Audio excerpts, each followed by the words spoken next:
भगवान नारायण ने यहीं पर अपना विराट रूप बताया है और राजा बलि को जो है पाताल पहुंचाया वही भगवान नारायण है। भगवान भोलेनाथ और पार्वती का विवाह संभवतः 18,415 साल पूर्व इस मंदिर में त्रेता युग में हुआ था। इसलिए यहाँ पे उनकी शादी भगवान विष्णु को साक्षी करते हुए इसी जगह पे हुआ। इसका नाम इसीलिए त्रियुगी नाम, जहाँ पे 3 युग के अखंड अग्नि, धनंजय नाम के अग्नि है वो।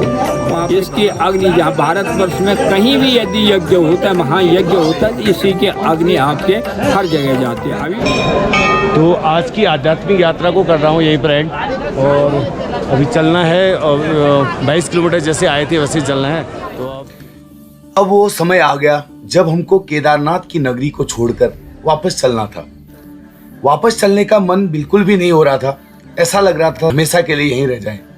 लेकिन समय की पाबंदी न चाहते हुए भी हम केदारनाथ घाटी से वापस सोनप्रयाग को रवाना हो गए। केदारनाथ धाम की जो पूरी यात्रा और दर्शन है मेरे पिछले वीडियो में आप देख सकते हैं, उसके लिंक मैं डिस्क्रिप्शन बॉक्स में डाल रहा हूँ। उन वीडियो को देखकर आप महसूस कर सकते हैं कि हमारा क्यों केदारनाथ घाटी से वापस जाने का मन नहीं कर रहा था। तो जरूर देखें लिंक में जाकर। पूरे रास्ते पर ये झरने मन को तरोताजा कर रहे थे, मानो ऐसा प्रतीत हो रहा था बस निहारते रहे।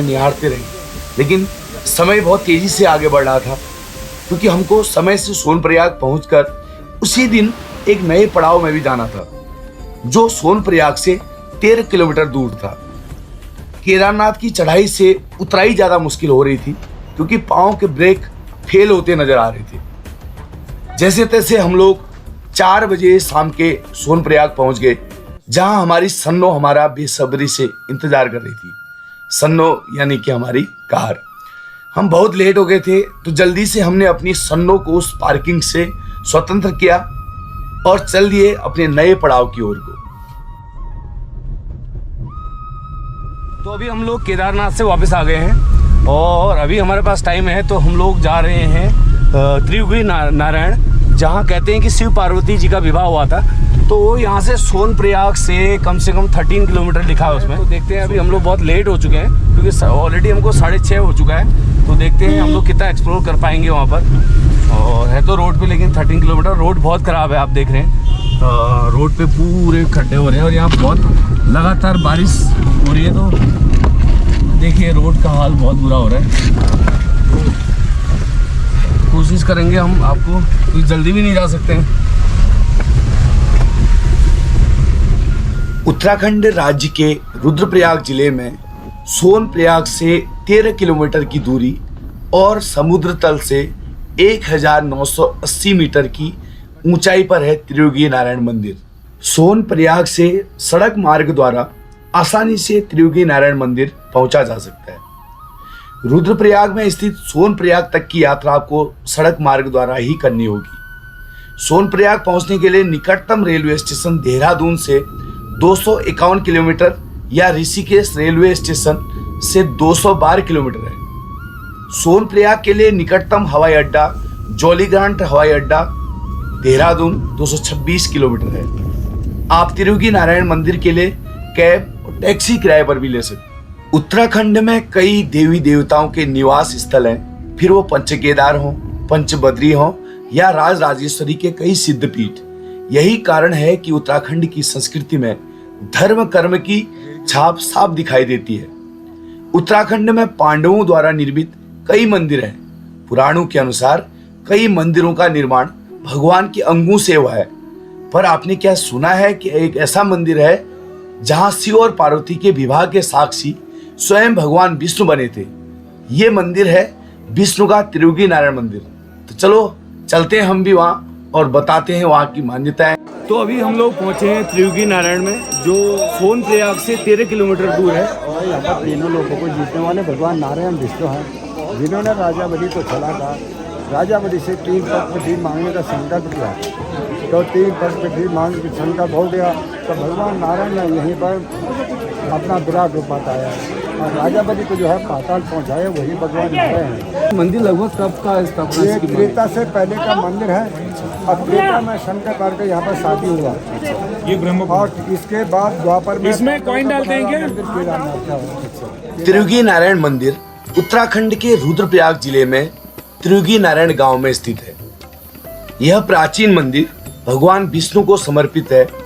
तो यहाँ पर शिव पार्वती का विवाह हुआ था और विष्णु ने इस दिव्य विवाह में पार्वती के भ्राता का कर्तव्य निभाया था, जबकि ब्रह्मा इस विवाह यज्ञ के आचार्य बने थे। इस मंदिर की एक विशेष विशेषता यह है कि यहाँ एक अखंड ज्योति है जो मंदिर के सामने जलती है। माना जाता है कि लौ दिव्य विवाह के समय से आज तक जलती आ रही है, जो आज भी त्रियुगी नारायण मंदिर में विद्यमान है। इसीलिए इस मंदिर को अखंड धुनी मंदिर भी कहा जाता है और यह मानते हैं कि यह उनके वैवाहिक जीवन को खुशी बनाएगा। त्रियुगी नारायण मंदिर के पुजारी रविग्राम नामक गांव के जमलोकी ब्राह्मण हैं, जो इस हवन कुंड की अग्नि धुनी को लगातार जलाए रखते हैं और वहां भगवान की पूजा, भोग, स्नान सब कुछ जमलोकी ब्राह्मण ही करते हैं। भगवान भोलेनाथ और पार्वती का विवाह संभवतः 18,415 साल पूर्व इस मंदिर में त्रेता युग में हुआ था। उत्तराखंड सरकार जलती हुई ज्योत की कार्बन डेटिंग निकाले तो असली वर्ष का पता लग सकता है। त्रेता युग आज से लगभग 17,900 वर्ष पूर्व खत्म हुआ था, इसलिए यह तीर्थ स्थल भी किसी भी रूप में 17,900 वर्ष से पुराना ही रहा होगा। संभवतया पूरी दुनिया में इससे पुराना धर्म स्थल कोई नहीं है। कि त्रेता युग में देखो भगवान विष्णु का 52 अवतार, जिन्होंने राजा बलि से 3 पग पृथ्वी का दान मांगा था, उन्हीं भगवान विष्णु का माँ अदिति के गर्भ से इस स्थान पर जन्म होने के कारण तीनों लोकों को जीतने वाले भगवान त्रेता युग में जिनका जन्म इस स्थल पर होने के कारण इसका नाम त्रियुगी नारायण था, इसीलिए इसका नाम त्रियुगी नारायण। दूसरा, त्रेता युग में शिव और पार्वती की शादी राजा हिमालय ने अपनी पुत्री पार्वती का कन्यादान भगवान विष्णु को साक्षी करके इसी स्थान पर मां पार्वती का कन्यादान राजा हिमालय ने शिव को किया था। इससे पहले आपने सुना होगा कि राजा दक्ष प्रजापति की पुत्री सती कनखल में जो अपमानित होने के कारण भगवान का अनादर न सकने के कारण भस्म यज्ञ कुंड में भस्म हो गई थी। तो भगवान विष्णु ने उनका क्रोध को देखते हुए माँ के शरीर को 51 टुकड़ों में इसलिए अपने सुदर्शन से चक्र से, ताकि भगवान शिव का क्रोध कम हो। शिव तो भी नहीं माने थे, इसलिए भगवान ने कहा कि हे देव, तुम देवों के देव हैं, लेकिन नहीं मानेंगे तो मुझे ही जो है आपको शांत करना पड़ेगा। तो भगवान विष्णु अपने सुदर्शन चक्र से 51 टुकड़े माँ के पवित्र अंग के कर दिए। जहाँ जहाँ वो पवित्र अंग गिरे वही 51 शक्तिपीठ सिद्धपीठ कहलाए और वहीं पे भविष्यवाणी हुई कि हे सती, तुम्हारा जन्म पुनः जो है हिमालय में, राजा हिमालय के यहाँ मैना की कुख से जन्म लोगे और पर्वतों में जन्म होने के कारण गौरा पार्वती कहलाई। भगवान शिव जैसे कैलाश में आएंगे तो वहाँ पे भगवान विष्णु 52 अवतार त्रियुगी नारायण में उनको साक्षी करते हुए राजा हिमालय जो है तुम्हारी शादी शिव जी से करेंगे, तुम भी देवी हो, तुम्हारे तो अंत तुम सब कुछ जानते हैं। इसलिए यहाँ पे उनकी शादी भगवान विष्णु को साक्षी करते हुए इसी जगह पे हुआ। इसका नाम इसीलिए त्रियुगी नारायण, जहाँ पे 3 युग के अखंड अग्नि, धनंजय नाम के अग्नि है वो, वहाँ पे भगवान शिव और पार्वती ने भगवान विष्णु के आगे सप्त फेरे लिए, इसीलिए इसका नाम त्रियुगी नारायण, जो 3 युग के अखंड अग्नि है जिसमें उन्होंने स्वयं सप्त फेरे, इसलिए त्रियुगी नारायण। यहाँ पे आपको 7 कुंड हैं, ब्रह्म कुंड, रुद्र कुंड, विष्णु कुंड, सरस्वती कुंड, नारद कुंड, सूरज कुंड और अमृत कुंड, ये 7 कुंड हैं। मुख्यतः ब्रह्म कुंड और रुद्र कुंड में आप लोग स्नान कर सकते, छींटा ले सकते। विष्णु कुंड आप आचमन करके पूजा का जल लेकर के आप शिला पे जहाँ शिव और पार्वती की वेदी है उस पर पूजा कर सकते हैं। चौथा सरस्वती कुंड, उसमें पीतृ तर्पण कर सकते हैं। 5वां नारद कुंड, उसमें पिंडदान किया जाता है। छठवां जो है आपका सूरज कुंड है, वो जल भगवान के भोग के लिए ही मात्र प्रयोग में लाया जाता है। अंदर भगवान नारायण की जब दर्शन करोगे तो अंदर जो जल निकलता है वही अमृत कुंड, वही अमृत कुंड जो है तीसरे विष्णु कुंड में आकर के, जैसे वर्तमान में लोग अपने पूजा के लिए या पवित्रता के लिए इस जल को लेके जाते हैं। आप भी ले जाना चाहें तो ले सकते हैं। अच्छा, विष्णु मतलब अमृत कुंड का ही रूप है विष्णु कुंड। बस वहीं से आता है वो जल यहाँ। अच्छा, ये जल कहाँ से निकलता होगा? ये जल स्वयं जो है आपको ये मालूम होना चाहिए कि जो मंदिर आपको दिख रहा है ना, तो इसको बताया गया है कि इसके ये ऐसे ही मंदिर इसके नीचे कई है। कब अच्छा। इसकी फाउंडेशन, क्योंकि पूरा जलाशय में ये भगवान विष्णु का है। इसको बैकुंठ धाम भी कहा गया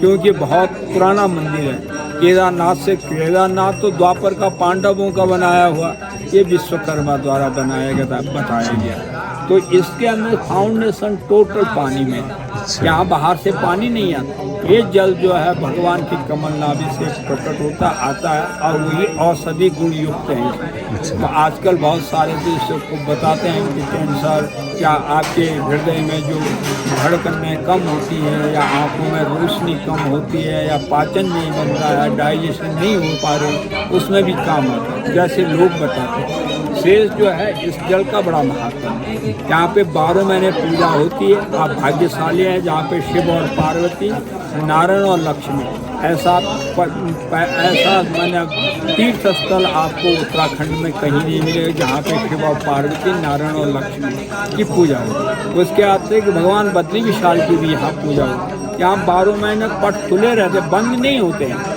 यहाँ चारों पहर पूजा होती है।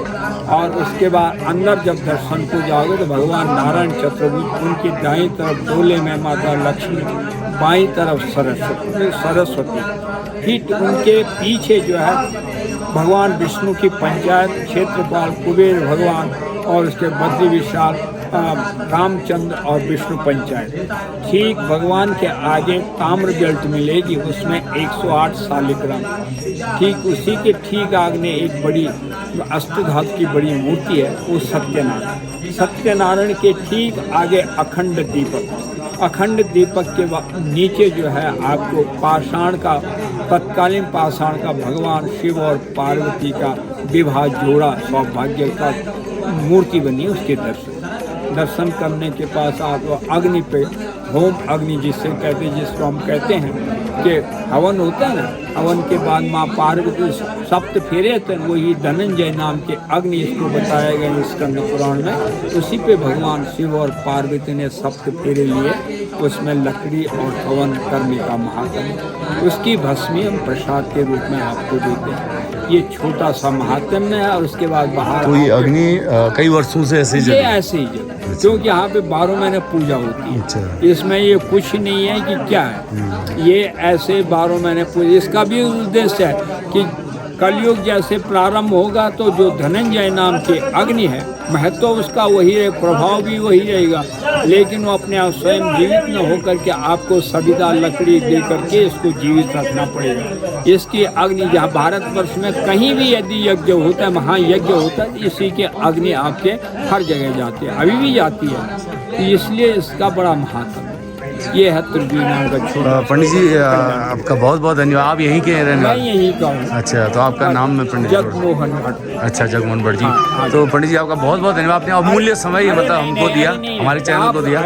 जो सूचना देना मेरा कर्तव्य बनता था कि आप लोग अनभिज्ञ न रहें ये संस्थान। तो मुख्य पूजा किस समय ज्यादा भीड़ है आप लगभग होती है? दिन भर पूजा होती है, केवल 1 घंटा भोग का छोड़ करके से सारी। जैसे कोई एक टाइम होता है जैसे नवरात्रि या कुछ ऐसा, मतलब इसका इसमें ऐसा कुछ नहीं। यहाँ बराबर एक ही जैसा पूजा होता है। यहाँ कोई मेला ऐसा कुछ नहीं। केवल भाद्रपद की एकादशी को भगवान विष्णु का जब जन्म हुआ था, उस समय जो वामन द्वादशी का मेला लगता है। उस समय जो है भगवान की डोलियाँ बाहर निकलती हैं, तो उसको देख करके भगवान की पूजा से ये भगवान आपको खुशी होगी कि दो ही उत्तराखंड में 2 मंदिर, बद्री विशाल और त्रिवेणी, ये दोनों ही ऋषि कश्यप की संतान है। और बद्री विशाल में भगवान जो है बद्री विशाल योग रूप में, यहाँ पे नारायण बाल रूप में, इसीलिए इसका नाम 52 अवतार त्रियुगी नारायण कहा गया। ये भगवान की वहाँ माता मूर्ति का मेला लगता है भाद्रपद में, यहाँ जो है 52 अवतार का मेला लगता है। दोनों एक ही चीज़ है, दोनों भगवान विष्णु के ही रूप हैं। तो आज की वीडियो को करता हूँ यहीं पर समाप्त, और ऐसे ही नए वीडियो देखने के लिए मेरे चैनल गिरधा पहाड़ी को सब्सक्राइब कीजिए और लाइक कीजिए, कमेंट्स कीजिए और बेल आइकन जरूर दबाइए, क्योंकि हम लोग नई नई जगहों को एक्सप्लोर करते हैं और नई नई जगहों की जानकारी देते हैं। तब तक जय बद्री विशाल, जय नारायण, जय त्रियुगी नारायण। धन्यवाद।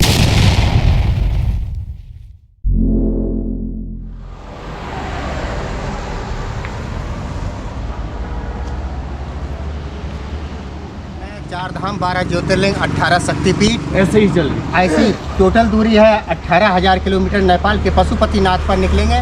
अगले पड़ाव में हम ले चलेंगे शक्ति केंद्र एवं रहस्य से युक्त माँ धारी देवी मंदिर, जहां हर दिन होता है एक नया चमत्कार। इस मंदिर में मौजूद माता की मूर्ति दिन में 3 बार अपना रूप बदलती है। मूर्ति सुबह में एक कन्या की तरह, दोपहर में युवती की तरह और शाम को एक बूढ़ी महिला की तरह नजर आती है। तो जरूर देखें अगला वीडियो।